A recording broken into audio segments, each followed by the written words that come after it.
Welcome to Foundation. This episode we're talking to Tim Ferriss, best-selling author of The 4-Hour Body and The 4-Hour Workweek, and he's also doing a new chef book. He speaks like 10 languages. Good buddy of mine. Let's talk to him.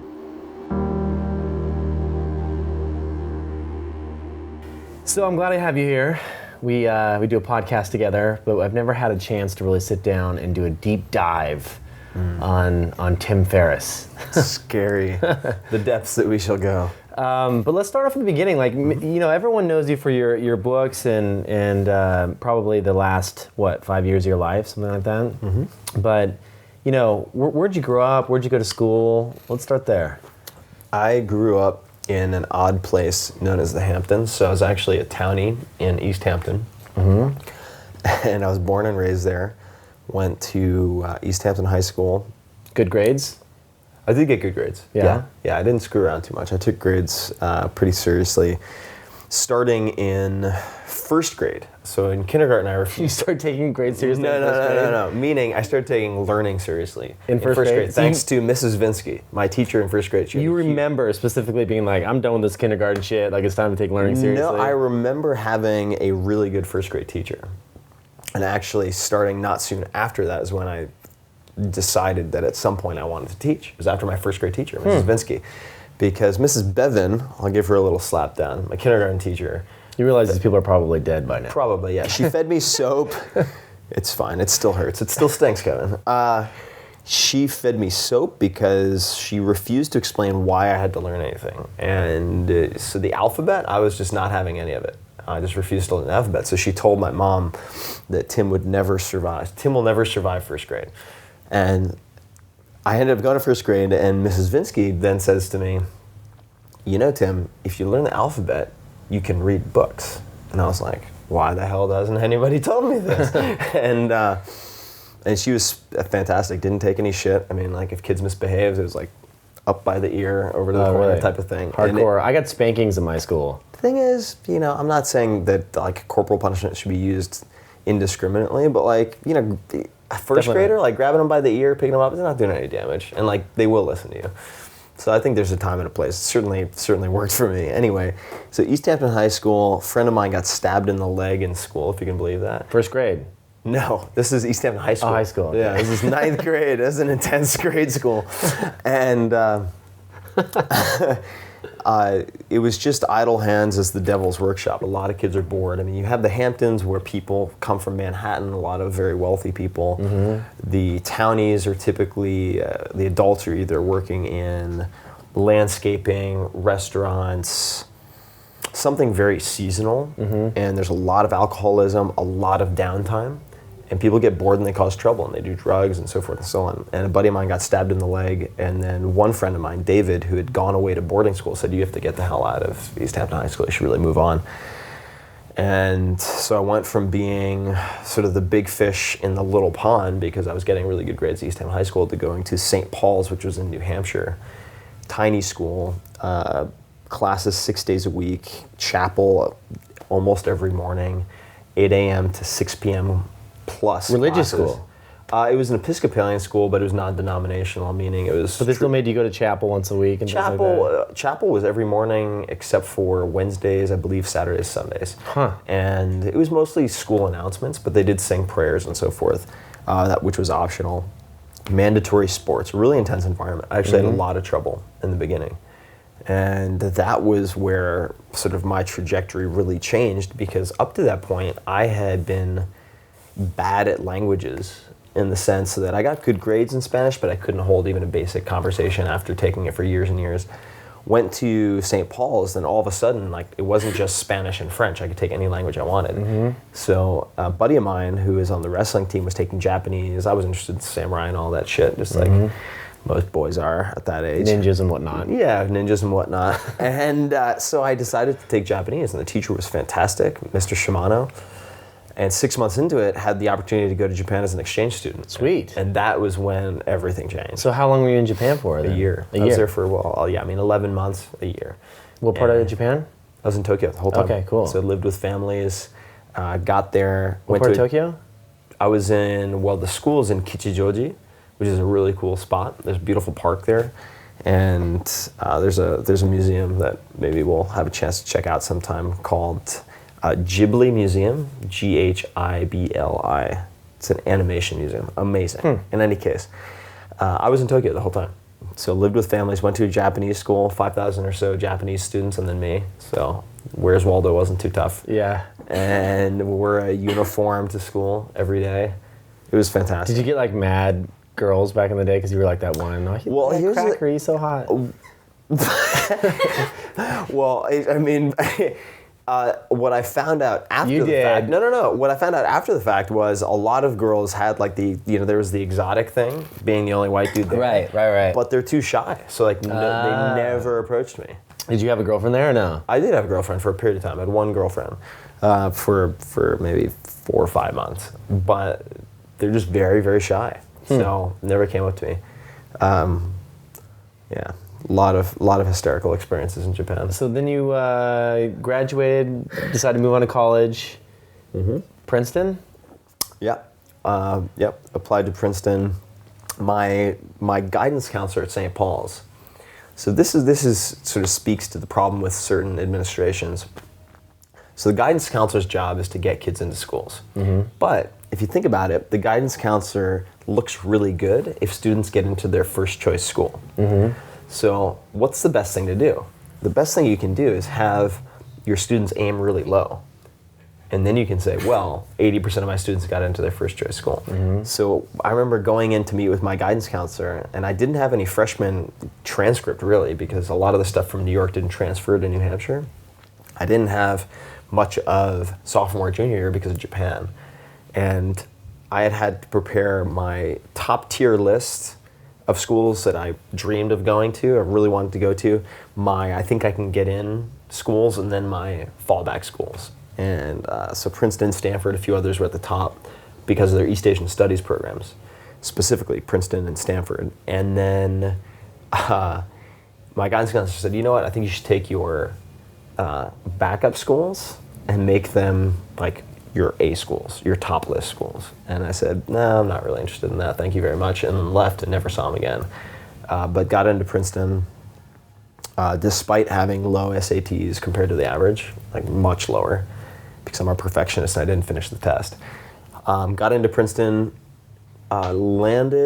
intended on focusing on Japanese, but my Japanese was at a point where it didn't make a lot of sense to major in Japanese. There weren't really any classes, because I'd just gone to Middlebury Language School, which is, Middlebury's famous for its language schools, and I went to the highest level of Japanese there the summer before going to Princeton. So I got there, then that's when I segued into neuroscience. I thought that that's what I wanted to do. Pretty cool stuff. And so I was looking at serotonin and acetylcholine, a number of neurotransmitters. I have Parkinson's and Alzheimer's on both sides of my family, which scares the hell out of me. So I figured might as well look into those and see what I could find. And ultimately ended up being unable to perfuse rats, which means bleeding rats to death, basically over a kitchen sink, and did not want to get to the point where I could do 15 and then go to lunch, which is what one Russian grad student said to me. Right. So ended up going back to East Asian Studies, technically focusing on Japanese, but taking most of my classes in the department in Chinese and Korean. Cool. So then, when was your first real job? Like, where did you end up? My first full-time job? Yeah, I mean, did you have any jobs at this point? Had you done little side things? Well, I mean, my parents never made all too much money, so I did work during school to cover some of my expenses. So I tried a number of things. I mean, I worked as a librarian in, I guess it was Guest Library, the East Asian Studies Library. That didn't pay very well, so then I started to safeguard, which is a fancy word for bouncing. So I was a bouncer.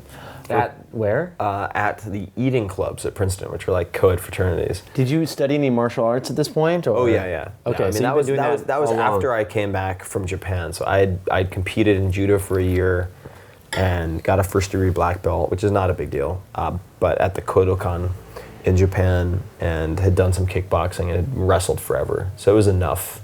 It was certainly more than most bouncers. And there were actually 2 bouncing groups, safeguard groups. The first was the safeguard agency, which was almost all football players, and they didn't know how to subdue people without hurting them. So the likelihood of getting sued as a club owner was really high, because they'd just be like, stop causing trouble, you know, and then Right. it would be like the son of a Rockefeller, and then you're screwed. Right. Whereas there was another group, a smaller group of people like me, there were only 4 or 5 of us, and we got paid twice as much because we could actually get rid of people, get them out of the clubs without causing bodily harm, which was a huge plus. And then I also had experimented with entrepreneurship, so I taught an accelerated learning seminar while at Princeton. And I remember, you've probably had an experience like this. I mean, the last few years have been great, but the one moment where I felt richest in my entire life was after my first seminar, which I did in the daycare center of a church on Nassau Street at Princeton because I didn't have the cash to like rent a space. So I negotiated to try to use this for teaching accelerated learning. And it was $50 a person, which I thought was outrageous, but I was like, I'll try it. You know, $50 for a 3-hour seminar, outrageous. And had, I think it was 32 people. Wow. And so I just remember having all of these like crumpled $20 bills and checks like falling out of my pockets, riding back to my door with my bike. Just being like, I'm rich, this is amazing. And you know, whatever it was, $1,500 or $1,200, I don't recall. I just remember that was when I really got bit by the bug, sort of the entrepreneurship bug. And so after you graduated, what did you move on to? I ended up going to San Jose. So I was working in San Jose for TrueSand Networks. And TrueSand Networks, storage area networks, a little redundant, was a mass data storage company. So we would architect and sell data storage systems to places like DreamWorks or United States Geological Survey. What were you doing there? Because you graduated with a degree in what then? East Asian Studies. East Asian Studies. Okay. Yeah, So that doesn't naturally translate to SAM. No, it doesn't. And I was in sales because I had sent the CEO 30 some odd email and pitched him and done a paper on his company and so forth. And he'd just been like, no, we're fine, no. And I was like, hey, I'm flying to San Jose anyway. Why don't I meet you for 20 minutes to share some of the competitive research I did that didn't make it into my final paper, which was about the company. And he was like, Flea Dog, sorry. Flea Dog has to go down. And he said, you know, you're not going to stop harassing me until I give you a job. Is that like roughly it? I'm either going to give you a job or a restraining order. Exactly. And so he hired me for sales. And I ended up being a sales guy, but I was more of like a technical sales. I mean, the guys that I talked to who ended up buying from me thought I was an engineer because I spent so much time learning about SAN and RAID and all of that stuff, parity, et cetera. I mean, I went so deep on it. And that helps in sales. It does. I actually did computer sales for a while at Computer City, this place called Computer City. Nice. And like I just knew so much about computers, like the ins and outs and everything that was going on. I wasn't just reading off the specs, you know? Yeah, like you have to have something in common with the people you're selling to sell effectively. And a lot of the other sales guys were sort of BSDs from EMC or whatever, and they'd be like, you don't need to know that stuff, just sell, like learn how to sell. And I was like, I'm not sure that's the best approach, like if you're selling to CTOs. And ultimately I outsold all those guys because I think in large part because I knew the technology. I could sit down and I'd be like, all right, you're using this program, let me guess, you have this many Solaris boxes, blah, blah, blah, you're probably doing this, you have this problem. And they're like, holy shit, you know my environment. Like if you talk to someone here and I'm like, no, I just read about what the kind of stuff you're making. So at this point in your life, you're still doing, you know, probably longer than 40 hours a week in work, busting your ass. Oh, horrible. Yeah, I was going into like on Thanksgiving. So this is around Thanksgiving. I went in on Thanksgiving.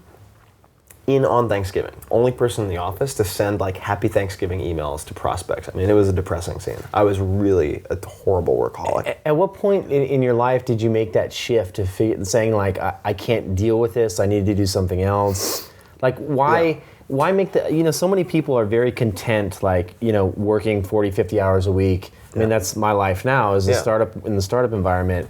Like, how did you, what was that aha moment in your life where you're like, you know what, there's got to be a different approach. Like I can work less and enjoy life.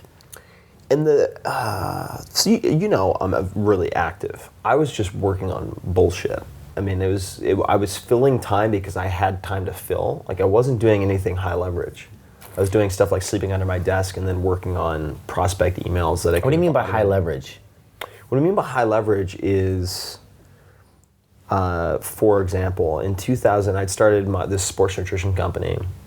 And in 2000, let's say early 2004, I had 120 wholesale customers in 15 plus countries, and I would... This is your first company that you started? Yeah, this is the first like legit company that I started. And then I would basically chase prospects, these 120 customers, follow up, hey, how are you doing? Can I help? Like, this is 60-hour week still, though. You're busting your ass at this point. Oh, yeah, crazy. So I'd wake up at 7, I'd start with typically, let me think about this, the UK, then I'd work across the time zones to like Hawaii and then Japan, and so it was like a 7 a.m. to 9 p.m. type of thing. That's not high leverage. Doing an 80-20 analysis and figuring out, of my 120 wholesale customers, 5 of them are producing 95+% of profit, and they're the lowest maintenance. How do I profile and replicate those people or get them to order more frequently or higher volume? That's high leverage. And the wake-up call for me was mid-2004, when the girl I'd been dating for 2+ years gave me a plaque which said business hours end at 5 p.m. And she's like, I think you should keep this on your desk for your personal health. And that was it. That was the Dear John letter. Wow. And for me, I think at that point, I'd never done better financially. I was making more per month, like 2x per month what I'd been making per year at Trusan. And I was miserable. I had zero time, none. I mean, it was literally wake up, microwavable, like lean cuisine meals for breakfast, lunch, Lean cuisine, the new formula, it's amazing. Work. I did have the habit of training, like in jiu-jitsu or going to the gym for weightlifting for a little like bit of stress reduction to there. 2 hours. Then I come back, work, sleep. Thank you. Work, sleep. That's it. That sounds like my schedule. That's it. Well, I mean, right now I'm on deadline, so it's I'm like fly, land, and then it's like work. But I mean, I think one of the big misconceptions that people have about me is I have, what's up, flea dog? I have no problem. Yes, you love me. See, you think I don't know how to handle You don't know how to handle animals. Look at this hand. Yeah, let's show the behind the scenes footage when he like touches them like they're foreign like beasts. You have to carry them like a little piglet. They like it. It's very safe for them. In any case, so misconception is that I promote idleness, which has never been the case. I have no problem with hard work. You're more about efficiency than anything else. Yeah, it's like make sure that you're applying your time to the right things so that your inputs have the greatest output. So. Anyway, let me talk to you real quick about so you jumping fast forwarding to because we got a lot to talk about. Yeah. To the 4-hour work week. Last 2 weeks ago, it was on The Office, and like some guys like how do I get this done? 4-hour work week, and it's like it's a joke in that I think that a lot of people look at that title of that book and they say that's impossible. Like that's bullshit. That's just to sell more books, right? Like, I know you have a bunch of case studies of people that have actually been able to use the book to transform their lives. Is it always, is it the 4-hour work week or nothing? Like, do you think that this is like, it's a flexible thing? Is that? Oh yeah, absolutely. I mean, it is. Do you really think that's obtainable? I mean, like right now, like when even writing the 4-hour body, you weren't spending 4 hours a week writing the 4-hour body. No, but let's be honest. Like if there are financial drivers and incentives, but if you stopped working right now, shut down everything you're doing, you wouldn't have to worry about rent and food for a while. Quite a long while. Couple months. You're doing all right. Yeah, a couple weeks at least. And the objective is to make the largest dent in the universe that you can and to have fun while you're doing it to the extent that you can. And for me, the 4-hour work week, the title itself, originally it was drug dealing for fun and profit. That's a long story, but Walmart vetoed that, and then it became the 4-hour work week because I tested a number of titles on Google AdWords. But the 4-hour work week came from a very real basis, which was in 2005, I was spending 2 to 4 hours a week managing this, company with distribution in 15 countries. And it is because of automated systems and outsourcing and all this other stuff. Do people have to do 4 hours or nothing or 100? No, it can be anywhere in that range. And the objective with the 4-hour work week is to provide a portfolio of techniques under the umbrella of lifestyle design, which there are a lot of reasons I chose that term, but whether it's 80-20 analysis, using the proper metrics, it's a lot like running any startup. You have to make sure you're tracking the right numbers. And yeah, I've read the book, and I agree with you. Like, there's 1,000 different things you can do to I mean, from checking your email at certain times during the day, like there's certain distractions and little like life hacks that you can do to run more efficiently. Yeah, so the purpose of the book, that first book, is really to understand, number one, come to the realization that time is non-renewable. And I think that's something a lot of people do not factor into their decision making. So like you can lose money and make it back. You can't do that with time, at this point at least. And no, I was just saying, until Ray Kurzweil comes out with his, immunity pack, like we're kind of stuck with, 100 years or less. And so it's not a dress rehearsal. Second is maximizing your per hour output.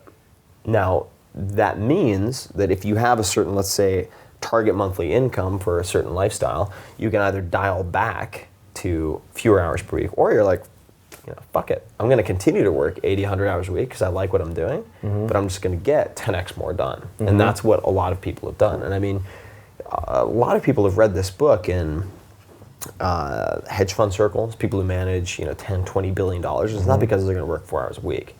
A lot of people with multiple billion-dollar exits have read it, and it's not because they're going to work 4 hours a week. It's because they don't want to waste a shred of a minute that they have. I think the reason that I enjoyed the book is that I could almost like just pick the things that applied to me. You know what I mean? Like I went through it, and there was a handful of things where I'm like, oh, that's a great little tip on how to outsource that piece of my life, right? Yeah.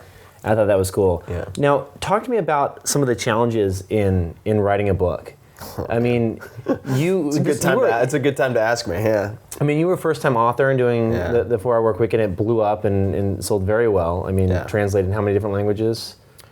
More than 35. That's insane. I can't even name the languages. Yeah. So how, there's a lot of people out there that would be authors or whatever it may be. Like, how did you keep coming back, don't you? How did you... I think Toaster likes the entrance. I think so. He's like, follow me on Twitter. He's at ToasterPup on Twitter. He's got like 4,000 followers. I'm not bragging. Unbelievable. He'll retweet you for a cost. For dog biscuits. Right. So yeah, talk to me about how hard it is to write a book. I mean, you were just like a nobody, basically. How did you make that jump into marketing this book and like in getting off the ground? Well, so I would say that a lot of people think I spend. Well, no, that's not true. I have become known primarily as a marketer, and I spend 80% of my time at least on the product and 20% of the time on the marketing. Because in a digital world, the product is the marketing. You know what I mean? Ultimately, like you might be able to fool some small percentage at the beginning, but ultimately, how important is the strategy around marketing in a new kind of social, connected, like digital world? Like the reviews on Amazon, it's retweets. It's hugely important, but you can't. There's so many different outlets, websites, review mechanisms. You can't game it all. And the best insurance that you can buy is putting the necessary the necessary time into the product. I get that, but at the same time, you are clever at these hacks. Oh, like, tell me about the cover of your book. How you chose the cover of your book? Well, so the cover of the first book was I went into Borders, which no longer exists, in Palo Alto, and actually took a mock-up of the cover that had been printed out properly, and wrapped it around a similarly sized book, the exact same format, and then put it at different positions and levels and so forth. This wasn't even the book, though. No, it was just like somebody else's book. It was a fake. It was another book with my cover on it, at different levels and different covers. I had a few different variations, different colors, different themes, different titles. So I clocked the number of pickups, how many people picked it up. To look and see over the span, let's say on a per hour basis. So they picked it up and they're like, oh, so because interesting. They open it up, and they're like, this is not even the same book. What the hell is this? You're right. There's no inside flap. What is this? And then they put it back. But I was only interested in seeing the pickup ratio. So I do look at all of that. But that's like fascinating. Nobody else does that. I've never heard of that being done before. Very few people do it. Yeah. But like, you must have 1,000 different little things like that. You tested Google AdWords to get the title of your book. Yeah. Like, where do you come up with this stuff? Are you just obsessed over? I just recently read the Steve Jobs book. Yeah. And he was obsessed over how the headphones were wrapped and put into the case of the iPhone box. Yeah, like, I'm the same way. You love controlling every little piece. I like considering every little piece, because the little pieces can have a huge impact. For example, the 4-Hour Body was 592 pages, something like that, after 150 pages had been cut. So it's a big book. An unintended consequence of that, had I thought about it more, I would have figured this out. But the book was not shipped in normal Amazon book packaging. It was shipped in a parcel box. And so people did unboxing of the 4-Hour Body and took hundreds of photographs, maybe thousands of photographs of the book as it arrived. And that was a function of form factor. So I think that something as simple as coloration, and that's the chicken. That's our chicken we're cooking. Something as simple as coloration or debossing versus embossing can be really important.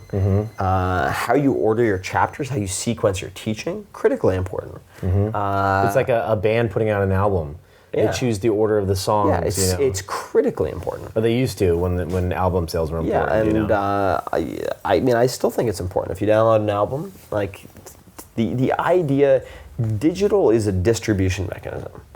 Ultimately, the way that humans digest and process information, I don't think it's changed that much in the last 1,000 years. And in any case, when it comes to the book itself, a lot of it has come down to a few guiding principles, treating every chapter as a self-contained like magazine article when I write it, so that each can be used individually, so it has more of a modular structure as opposed to, let's just say, you read a lot of business books, not all of them, but you read a lot of business books that are based off of an article that did well in a certain magazine, and it's just like 3/4 of the book is lead up, explaining the problem that you already understand because you bought the goddamn book. I hate the lead up. It's fucking horrible. The worst. And for me, it's like every chapter should be worth the price of the book. If not, why bother? And there are a couple of things that really helped me with that. On Writing Well by Zinsser, I think it is. On Writing Well is the name of the book. It's fantastic. Simple and Direct, which is a book about rhetoric, fantastic. Bird by Bird, which is just about the many nervous breakdowns that you'll have if you try to write something that's 200 plus pages long. It addresses a lot of that and allows you to continue and slog away at this beast. Bird by Bird is a great book. Those would be a few that really help me. And then from a marketing perspective, I think the most important thing to realize is that if you have 1,000 true fans who are perfectly curated, selected by virtue of your material, you don't ever have to worry about marketing. And there's a piece. Do you treat them differently? Do you go out and deliver them the book for free? Do you have email communications with these people? Like, what do you do to foster that community? Well, there's first of all, so the blog. Do you interact with these people? Oh, a lot, yeah. So you're in the comments, making comments on stuff they're saying. I'm in the comments. Do you email them directly if they if they email No. you? So you never respond on email? No, it's not that I never respond to email. People just don't get my email. But I do respond, but I'm very selective about it, because to do otherwise would be hypocritical. You know what I mean? It's like, oh, the 4-Hour Workweek guy's spending like 40 hours a week on Twitter? No, it's fucking ridiculous. So it's amazing though how people email me and like get furious when I don't respond in 10 minutes. And I'm like, have you not? Like, See my first book? I actually do try to follow most of what I write. What I do, number one, first and foremost, is I do not try to write any book, any blog post for everyone. I'm like, aim for 10,000 people who will love this post and then forget about the rest. Aim for 10,000 people who would love this book and like yell to the rooftops about how awesome this book is, and don't worry about anybody else. And if you do that, you will hit 1 million people. Like, there's almost without exception, that has been the case in my experience. And so you haven't relied on any kind of crazy big email mailing list or anything? I mean, how do you get... you go from launching a book to New York Times bestselling in like a day or two, What's that hype cycle? I mean, is it giving it to bloggers? For the first book and the second book, it's very different. For the first book, I didn't know what I was doing, so I tried everything just to see what would stick. For the first book, it was going to a lot of conferences and spending a lot of time with bloggers and not hard pitching them. And you and I get pitched all the time, so you know how this is. It's like you don't walk up to someone and say like, this will be perfect for you, hard sell, hard sell, hard sell, hard sell. No, because like how the hell could you know what's perfect for me? But if I meet, let's say, a group of bloggers and someone has already referred me to someone else, because I'm like, hey, I'm up to this, like is there anyone you think I should talk to? Then I meet someone and I say, you know, hey, I'd say 3/4 of it probably isn't going to be of interest to you, but if you want, I could send you a free copy of my book and I'll just put a Post-it note on the one chapter. It's 15 pages long that I think you'd really love. That's the right approach. That's awesome. It's a soft approach. And what I would add to that, which seems counterproductive and ultimately it's entirely productive, is I would say, like, I don't expect you to write about it or anything. Like, I just think you'd really like this chapter. Boom. Like, no obligation, no pressure, nothing. And that worked extremely well. And it wasn't like a trick, you know? I was taking the time to figure out who was interested in what. And that was what I did with the first book. I did that with the second book as well. Like, my launch process is very public. I've talked about it. And it's, people do not want to put in the effort. You know? What I mean by that is they would much rather take some mediocre draft of a template email and blast it to 500 people. And it still astonishes me that someone will treat a blogger who has 1 million uniques a month the same way that, like a lackey compared to someone who's the editor of the op-ed page for the New York Times. That's crazy to me, because the blogger with 1 million uniques, if that's a single author blog, will sell 100 times more than the op-ed page. And I love the op-ed page. They have the real ear of their audience, though. It's a personal connection with that blogger. It's a very personal connection. And I would take the time, like the email that I would send to someone who had a successful blog would be as well thought through as an email that I would send to the editor-in-chief of The Economist. I love how these are actually, I mean, just for the viewers watching this at home, this can be applied to anything. I mean, this is like you're launching a new startup. We're out of wine. We didn't drink this. There's 2 other people here. I'll have more. Yeah, well, another one of those bottles of the cheap ones, because it's Tim. Thanks, man. Yeah, it's pearls before swine with me. You might as well give me the $2 check. But let's move on now. Let's move on to the latest book, For Our Body. And one of the things I want to say before we start, I've known you before you even started writing this book. Before I even started writing For Our Body. Oh yeah. And one of my favorite moments in time, and I think you're nuts for this. I really think you're a little crazy. Is this the movie theater? No, well, that was crazy too. Okay. We'll talk about that. He had cords sticking in his body. This was the emergency room. Oh yeah. So forgot about that.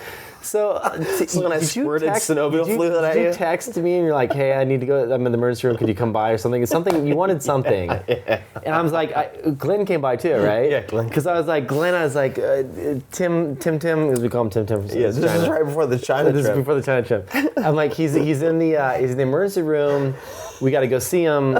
We went down there. You're laying in like a hospital bed. It's a disaster. Your right arm, right? Your right arm. Right arm, yeah. I still was swollen. Yeah, I still have the scars. It was puffy and it was hot. It was huge, yeah. So it was hot to the touch. And he had infected, yeah. He had a really deep infection in the bone. In the joint, yeah. In the joint.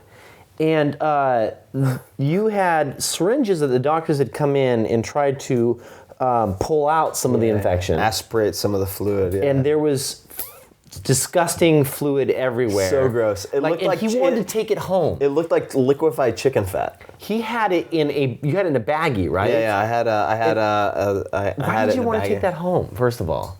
Because I wanted to test it. I wanted to analyze it and see what was in there.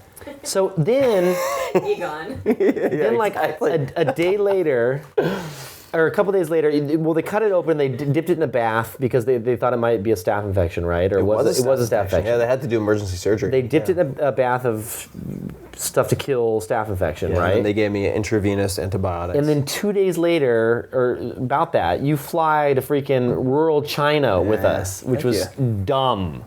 Like, that was really dumb. That could have come back and you'd have been pretty much dead. Did you bring antibiotics with you? I had a lot of jars with me. Oh, did you? Okay, well, that's good. So anyway, I'll tack on to that. Then we're in China.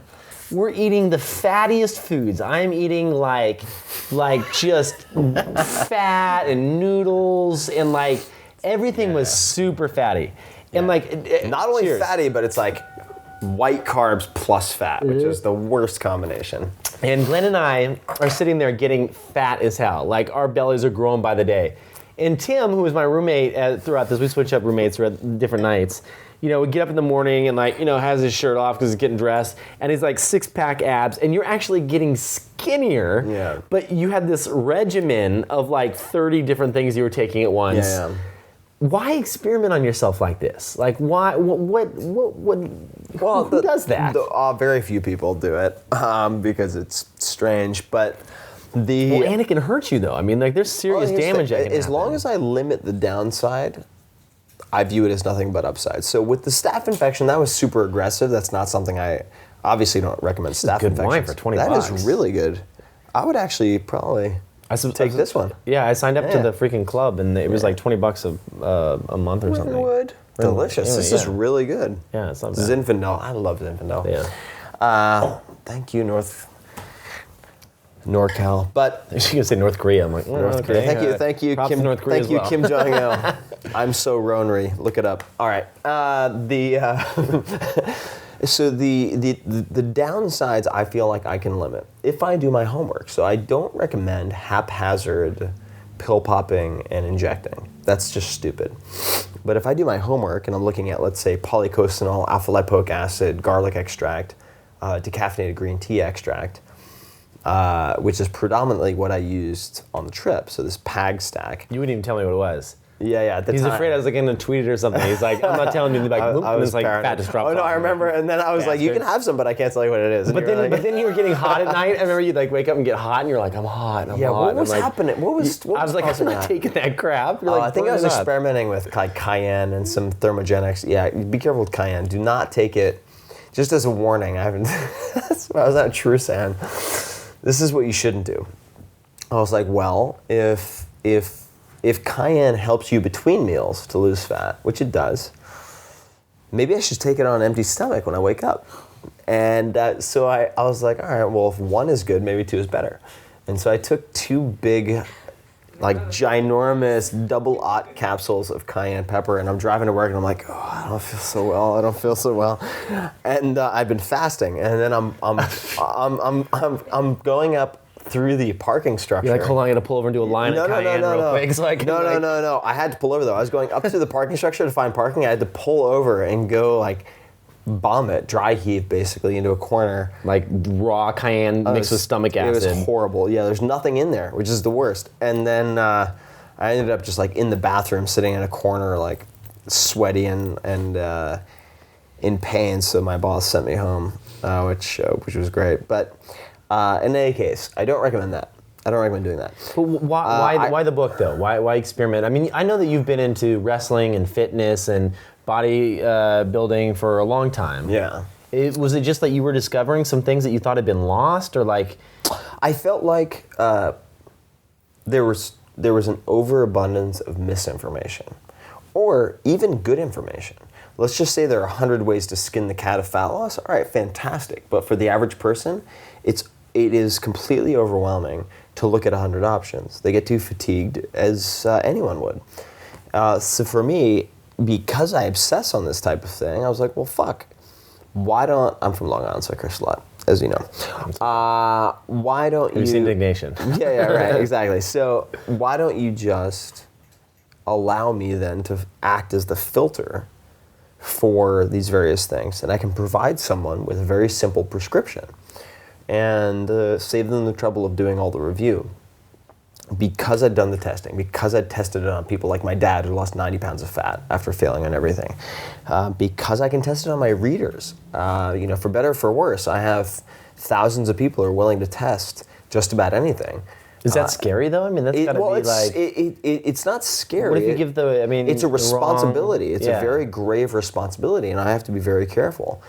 When I recommended, for example, the chapter that was in the 4-Hour Body on breath holding, where David Blaine taught me how to hold my breath, I took that out because even with like a disclaimer every 4th line, I had people who were like, "Oh yeah, I tried it in my public pool and I passed out, and this guy pulled me out of the pool and dislocated my shoulder." I'm just like, way. So it was in the first edition. It was in the first edition, then I yanked it. Oh right shit! out. I got the first edition. Yeah, you got the I got the limited death edition chapter. Yeah, I mean, if you follow directions and watch the caveats, it's fine. But if you don't follow the safety precautions, it's dangerous. Yeah. So I took it out, and I take that responsibility really seriously. Will you come out with a 4-hour version of the 4-hour body, like a Cliff Notes? A condensed Dude, version? I would love that. The 20 version. Because I've picked through all of it, and like you packed a lot of information there. It's almost like a choose your own adventure in a way. It is. Did I tell you? No, I didn't tell you. My next door neighbor growing up, putting his hair in a pigtail. No. I'm giving him a man. I'm giving him a bun. Aren't you happy? He does not want a bun. He wants a bun. He's so happy. My next door neighbor created Choose Your Own Adventure.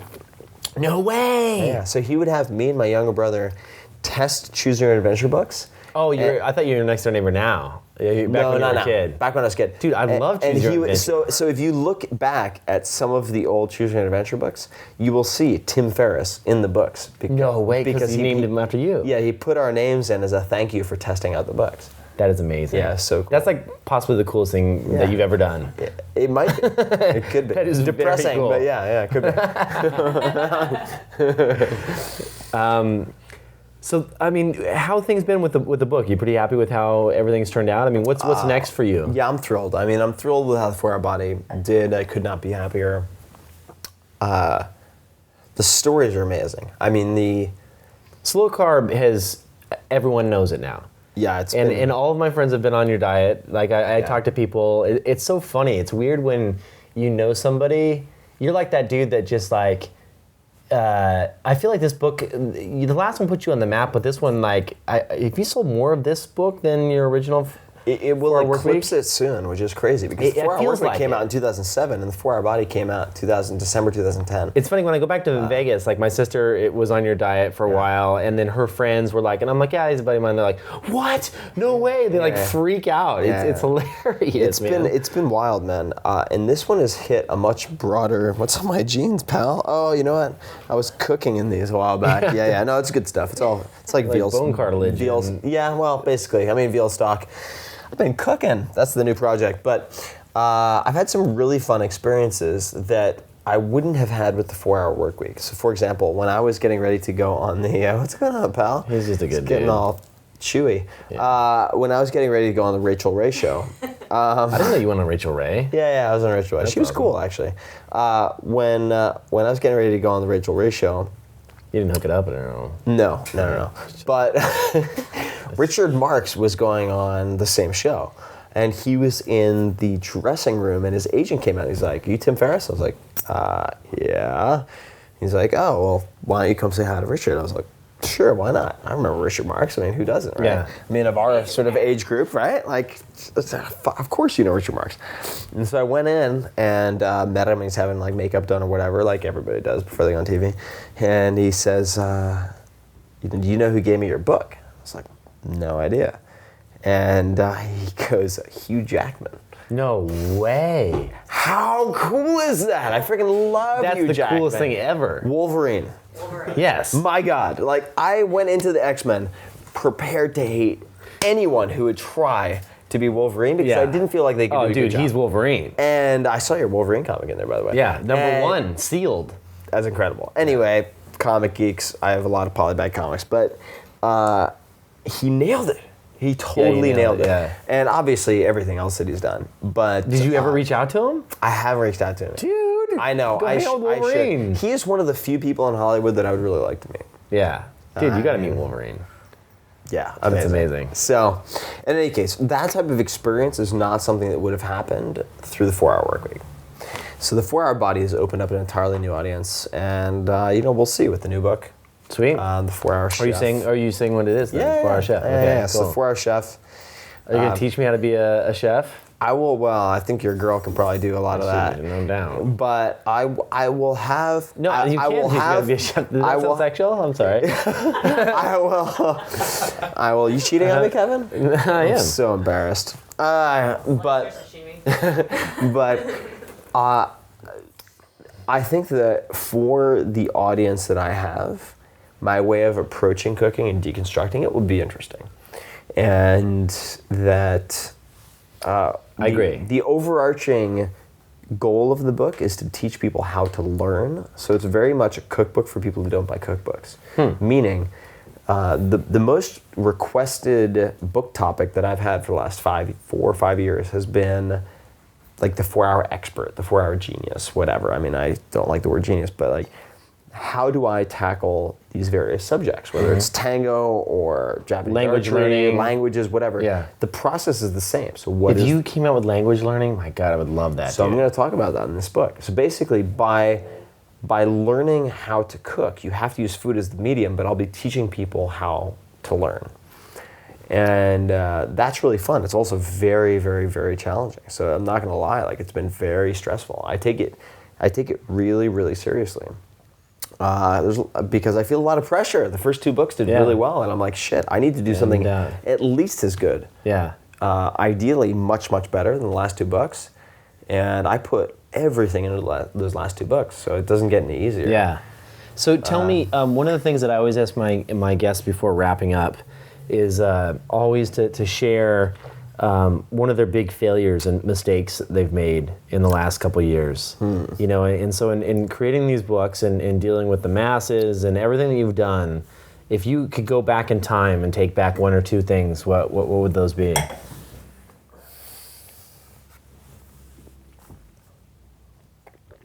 That's really tough for me to answer.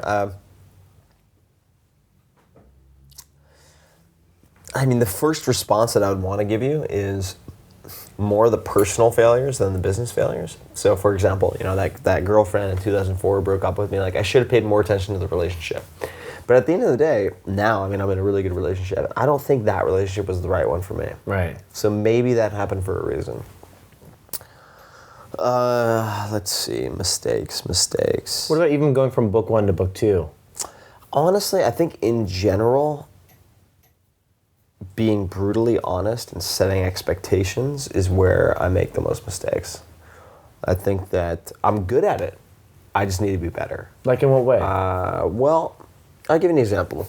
So one of my readers for the 4-Hour Workweek wrote a book, became a successful author, and credited it to the 4-Hour Workweek, reading the 4-Hour Workweek. You know, sent me a signed copy, like I'm one of your case studies, blah, blah, blah, blah. And then I thought we might have a chance to collaborate on something recently, and this person wanted me to do a blurb for their next book and so forth and so on. I said, look, I'm on deadline. I don't really do blurbs because I've been burned a few times in the past, and it's just a rule I have. Mm-hmm. But like, if you want to do A, B, and C, okay, fine. So they flew to San Francisco. We did a few projects that I thought might be worthwhile for my new book. And it didn't pan out. Like, the material just didn't pan out. It wasn't good enough to make it into the book. Mm-hmm. And this person got really, really upset. And just kind of went, got very upset, and, you know, in their mind, positioned me like this person for whom they'd done all these favors, and I hadn't reciprocated, and it turned into just a big headache, and like, who knows what kind of headache it's going to turn into in the future. And I just feel like I need to be very, very direct about setting expectations. And I think I'm much better than the average bear at it, but I think I need to be a lot better. So how do you prevent, like, it's got to be kind of hard. I've neglected my family in the past too. I do think I'm pretty good with my family. I mean, I have a lot of contact with my family, my brother, and so forth. But yeah, it's very easy to lose track. Yeah, it's dude, very I'm with easy. you. It's very easy to lose track. That's in my mind. That's definitely one of my biggest regrets of the last few years. It's like, I can't tell you the number of times that you know, my dad tried to ping me to say, like, let's go fishing, let's go hang out. Yeah, and I was always like, oh, I'm too busy. I got this going on, Dad, and this, and then like. You know, he passed away about 6 months ago, or not even that, 4 months ago, 3 and change. Yeah. And it's like, that's stuff you can never get back. Yeah. So that's tough. Yeah. Family is a hard one. That's a hard balance. Like, how do you find that balance between, you know, wanting to be very driven and an entrepreneur and working very hard at what you're passionate about, and then also at the same time remembering that, you know, you have an awesome family that you should be spending time with that isn't getting any younger. You know? Yeah. It's been a challenge for me as well, and it's one of the hardest things for me. And sometimes when people ask me like, "What are you afraid of?" Like, I'm not afraid of that much. Like, me dying, I'm not afraid of. Right. Like, if it's gonna happen, it's gonna happen. Like, if someone wants to pull a Selena and show up at my doorstep and blow my head off, like, there's not a lot you can do about that. Or if you get hit by a car, who knows, right? Right. What scares me is watching my parents get older. Yeah, that's tough. It's It really, sucks. really tough, and it's How old are your parents now? like 65. See, mine are in their 70s, or my mom's in her 70s now. So yeah. So that's really hard for me, and fortunately they're doing very well. But obviously you have more health issues as time goes on, and I set Saturday very strictly for me, which is like no computers, no sort of internet to the extent that it's avoidable, unless I'm kind of finding something. Is that your cheat day too? Also my cheat day. That's the day you. That's like just you, decadence. You still eat bear claws? 24/7. Oh yeah, bear Dude, claws. when you were on your chocolate croissants. diet and you went on your cheat day, like I remember we met up at a cafe and you were like eating like donuts and like rubbing them all over your chest and shit. I mean, Hey. it wasn't that bad, but it was close to it. If you're gonna go full on, you gotta go. But I take Saturdays to really. I try to regain perspective on Saturdays. Yeah. So that's letting go of the rules of the diet. It's no computers. I really try not to open any computer on Saturday. That's smart, actually. And I don't have email set up on my iPhone purposefully because I don't want to see the That's notification. just retarded, but okay. I don't want to see the notifications. and that's also, I try to make a point of calling my family every Saturday as well. That's a good call. But Yeah. it's tough, man. I mean, time, it's very fleeting. And I mean, as you know, it's really, really staggeringly terrifying how time accelerates as you get older. Oh, no doubt, dude. It's really terrifying. Yeah. From 20 to 30 went like that. And now like I'm halfway to 40. It's retarded. No offense to retarded people out there. No, I mean, I hate when I say that. Cause I had someone, because I used retarded in the 4-hour work week at some point. I had someone refer to it as the R word, and like people get very upset. I'm Totally. like, look, yeah, I'm like, I'm using it. I'm not using it in the literal sense. I'm sorry. Yeah, I'm sorry. that's bad. I'm sorry. I'm not sure which camera. We have a lot of cameras. Yeah. So awesome. So can people pre-order the book now? So when is this coming out? A couple weeks. Oh, perfect. So there should be a preview of the book available. If they search 4-Hour Chef anywhere, if you go to 4-Hour Blog. It'll be on Amazon. Yeah, on Amazon. If you go to Amazon and just search 4-Hour Chef, should show up like that. There will be a very, very cool preview with all sorts of interactive stuff. It's more like an app than anything else. Huh. Some very, very cool stuff coming. Cool. So by the time this comes out, this is the first you've heard of this, but there should be some You very... mentioned some kind of app. Yeah, there should be some very cool teaser material. So for the holidays... Is there going to be like a knife kit with you on it? No knife kit. I love knives. I do. There's a photograph. You should do your own knife set, dude. I would love to have like little knives I pull out and it's got your little face on it and you're like, yeah, I cut shit. Oh shit, that would be Love amazing. knives. Yeah, there should be really cool teaser material. You have so many knives at your house, it's retarded. Fuck, I said retarded again. I'm done, I'm cut off. Yeah, it's a lot of... I have a lot of knives. Yeah, I do like knives. Very primitive, very effective. Yeah, if you want to see some of his knives, tune into the random show, which we also do, and you'll see like that. You had a knife show where you're like pulling out. That's these when you huge pulled out machetes. the Zen flute. Yeah, I had my Zen flute. I'm like, check out my cool Zen flute, and you're pulling these huge knives out. Didn't quite it's a yin and yang, I guess. I've moved the other way. I like smaller knives now, like scalpel, like little small knives for skinning and things like that. Not that I'm skinning animals or anything. Squirrels. All right. It's delicious. So thanks for being on the show, dude. Yeah, I my appreciate pleasure. it. And tune into the random show. You'll see more of us doing stupid shit. All right, see you guys.